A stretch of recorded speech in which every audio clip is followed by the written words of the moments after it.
दरअसल है क्या, 4 शादी एक साथ नहीं, एक शादी की, उसको तलाक दे दिया, उसके 3-4 बच्चे हो गए, फिर दूसरी शादी की, उसके 3-4 हो गए, फिर उसको छोड़ दिया, फिर तीसरी लिया, उसके 3-4 बच्चे हो गए, फिर चौथी ले आए, फिर पहली 3 बीवी छोड़ दी, फिर उसके 4-5 बच्चे हो गए।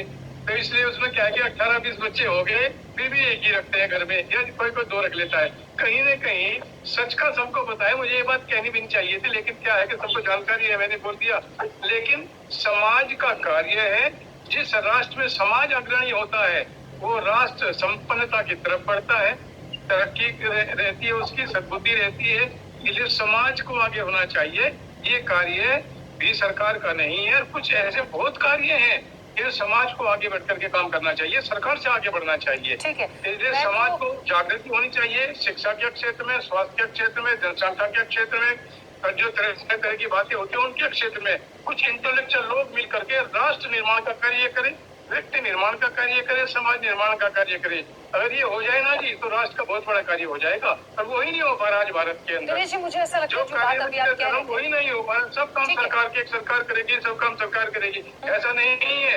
राष्ट्र चलाते हैं समाज के सम्मानित सबरान इंटेलेक्चुअल, व्यापारी वर्ग और social worker, IPS IAS teachers, ये लोग समाज को चलाते हैं जी।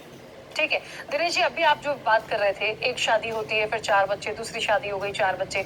मुझे लगता है यदि यही एक मुख्य वजह हम मान रहे हैं, मान लीजिए एक चीज यदि आ रही है किसी वर्ग विशेष के लिए, तो आप उस पे एक जो नियम कानून जो लाने की बात हो रही है, या आगे उसको जिस तरह से बिल आएगा उसमें कई सारे पॉइंट्स होंगे, डिस्कशन होगा।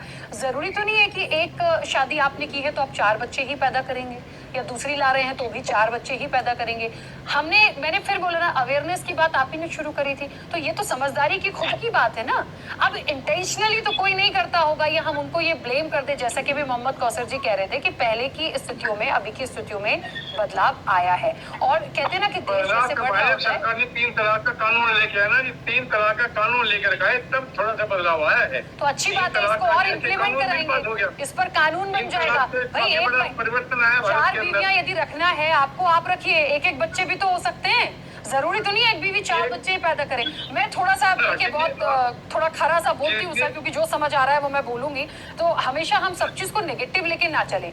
उन्होंने भी बहुत पॉजिटिवली अपनी बात को रखा। बयान कर रहा हूँ, आपको नेगेटिव बिल्कुल नहीं ले रहे, लेकिन मैं तो सच बताने का प्रयास कर रहा हूँ, सभी लोग जानते भी हैं। लेकिन 3 तलाक जो कानून बनाया गवर्नमेंट ने, तो वो बहुत बड़ा जनसंख्या के ऊपर नियंत्रण का बहुत बड़ा कानून बनाया 3 तलाक। चलिए देखिए, मैं तो चाहूंगी कि इसके बाद इम्प्लीमेंट भी हो जाए, ताकि जिस स्पीड से हमारी देश की जनसंख्या बढ़ रही है उस पर हम कंट्रोल कर लें, वरना एक भयावह स्थिति हम देखेंगे। RP श्रीवास्तव जी।